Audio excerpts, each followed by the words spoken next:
Hello and welcome to Weekend Investing Daily Bites. Today is episode number 80. We're going to talk about asset allocation in equity, debt, gold in this series that we are starting. So there will be a few episodes to this. And I think last week we had a episode on asset allocation in general, and there were a lot of requests about going slightly deeper into this. So we will just try to see how asset allocation can help in terms of diversifying away some risk, and we'll use different instruments to demonstrate that. Very simple things, nothing very complicated, but this will give you an idea what asset allocation could have done to your portfolio so far or will do in the future. So first let's look at what the market action was today. So the markets were reasonably buoyant since the morning. Bank Nifty was slightly weaker, but some parts of the market like IT stocks, FMCG stocks and metal stocks from yesterday's rally continued. There was profit taking in banking stocks, in pharma stocks, and in general the small cap stocks also were moving up through the day. So this last 1 week we've seen that IT and FMCG have done the best, whereas net metals and commodities have done the worst. Whereas over the last month, IT and FMCG still have done the best, and on metal side, we had a very good rally to start the year, but that has the IT segment has caught up to that. And the commodities, but overall everything is reasonably hunky-dory. The breadth of the market was better today, so all small cap to 250, mid and small cap 400, Nifty next 50, CNX 500, they were all in the green, slightly so. Nifty was it touched a new high, but then it could not sustain that level and it fell down, but still it has close in the green. On the indices, the last 1 week has been reasonably muted, so between plus 0.5% to minus 1.3%. In terms of the small cases, MI80H2 gained about 2%, NNF10. So NNF10 has been a great comeback story. So last 1 month it is up 6.4% versus no other small case matching that.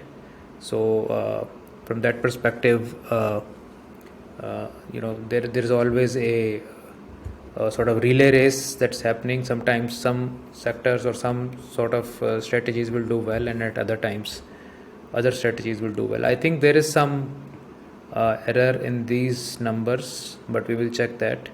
I don't think MI35 is up 4.9% only, so I will get that checked anyhow.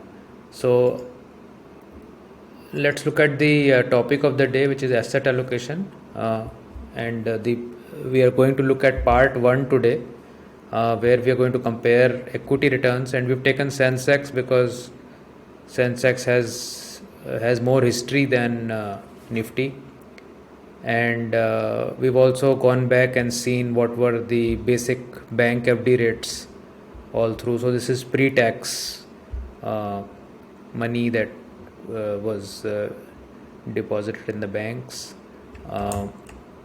Let me just go to the chart here. So this is a simple 100 rupee invested at the start of 1987, and this data is about 34 odd years. So how, if you had invested in Sensex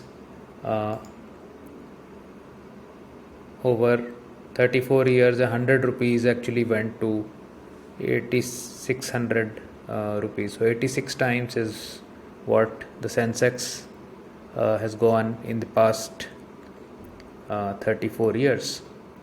The same money, 100 rupees invested in the bank, uh, let's not call it invested, kept in the bank, would have gone from 100 to 1709, and we've taken the average interest rates prevailing in each year to uh, reach this nominal figure. So adjusted to inflation, it may be more closer to just 1 or 2% maybe, or even nearer to zero. So 17 times is what your money nominally grew in the bank, whereas on the Sensex it went 86 times over a period of 34 years. Now,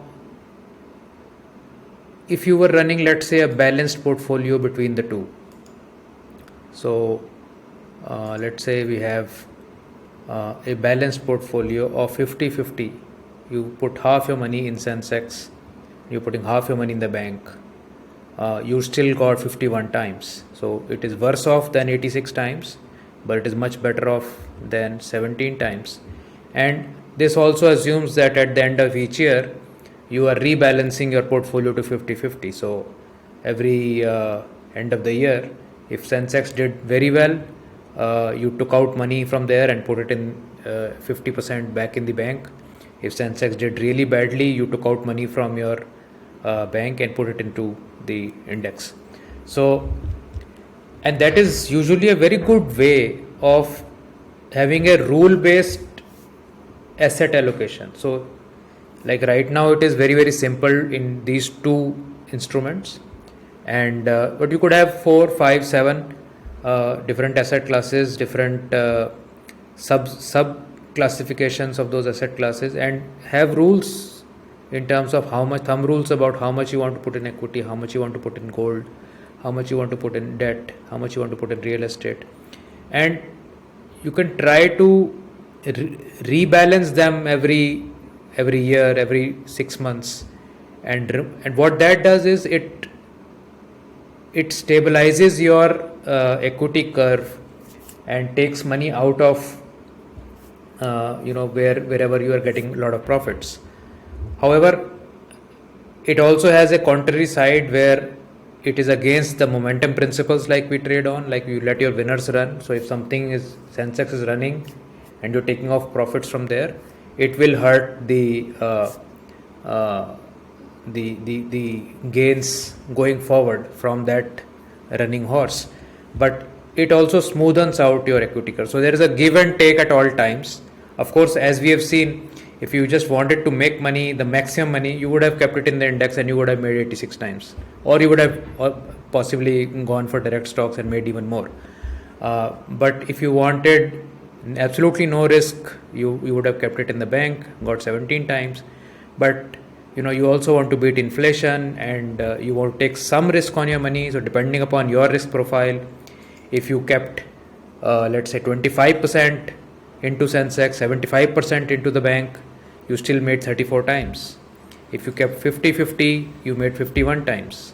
If you kept 75% in the bank, into Sensex, 25% in the bank just as a buffer, you still made 68 times, and 100% in Sensex got you 86 times. So this is just to show you, and this is obviously you already know all this, but the more you think about these things, the better it is that you'll be able to implement something in your strategy. Now, just keeping things in Sensex does not come without its pain. So while this, let's look at this small blip here. While this blip from 92 to 93 is looking very small and insignificant, just see here, Sensex was at Sensex equity here is 746, and then for the next 11 years there is hardly any return there. In fact, it is down 40% even after 11 years. So from 746 it is down to 531. So almost 30-35% down, despite a huge lost decade basically on the index. So you you can see a chart and say that, yeah, yes, this is the way I want to go, but look at the pain that came along with it. Or look at the 2008 crash, from 2700 you dropped to 1690, almost 30-35% gone here as well. Then the COVID crash here, or rather, yeah, this is the COVID crash. So 6700 going to 5100 again almost 25-30% gone. So when your net worth starts to go up, you don't want, most people don't want these kind of swings because it is heavy for your heart. A lot of people are daredevils and they would, they don't mind 50% of their net worth going to half of the net worth over the next week. If you were worth 100 rupees today and next week you may be 50, I don't know how many would like that, even if you are looking at 100 going to 500. So it all depends upon your psychology and how you manage that. So this is another chart which shows you the returns per year. So again, the FD returns are basically ranging from 9, 10, 11, 12, and those were days of 12% returns also pre-tax, going to now down to 5% here. Whereas just see the Sensex returns are all over the place. So 266% year, minus 46% year, plus 65%. So you need to see that the equity will behave like that way. It is an instrument, it is an asset class whose nature is to behave like this, crazily up, crazily down, and it's a volatile asset class. Of course, cryptocurrency and everything is even further more volatile. But to expect any linearity from equity is very naive. So don't expect what has happened in the last 1 year to happen in the next 1 year or next 3 years. It may not happen. You may have a lull for 5 years, and then in 1 year you may cover up for that lull. Like recent example we were giving, from 2016 April till 2020 March end, so 4 years, the return was virtually 2% CAGR on the index, and today it is at 15% plus just 1 year later for the entire 5-year period. So 1 year, if you had missed this 1 year, you would have made nothing in the last 5 years. So staying invested and keep adding and waiting for that 1 year to come out of those 1, 2, 3, 4 years. That is the way that this game is played. And if you have a strategy, well and good. If you don't have a strategy, invest in index, invest in mutual funds, invest in small case strategies, whichever way you take an exposure to equities. So this chart will show you more granular details about, let me just see if I can.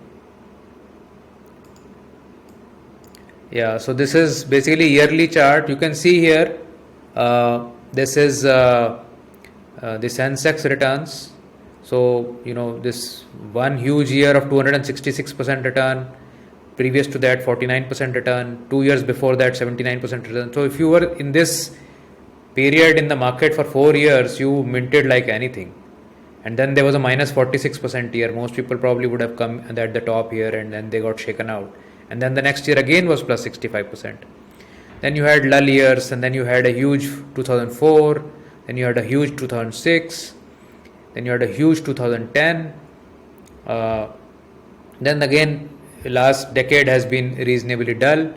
2020 was down year, and we are now having 68.9% as the financial 21 already passed. So we can see that the average annual return has been about 21.9% over this period, and standard deviation is about 54. And you can see that if you were using a 75-25 Sensex to debt or 50-50 Sensex to debt, these swings would have reduced dramatically. So from minus 46%, your down year came down to minus 35. your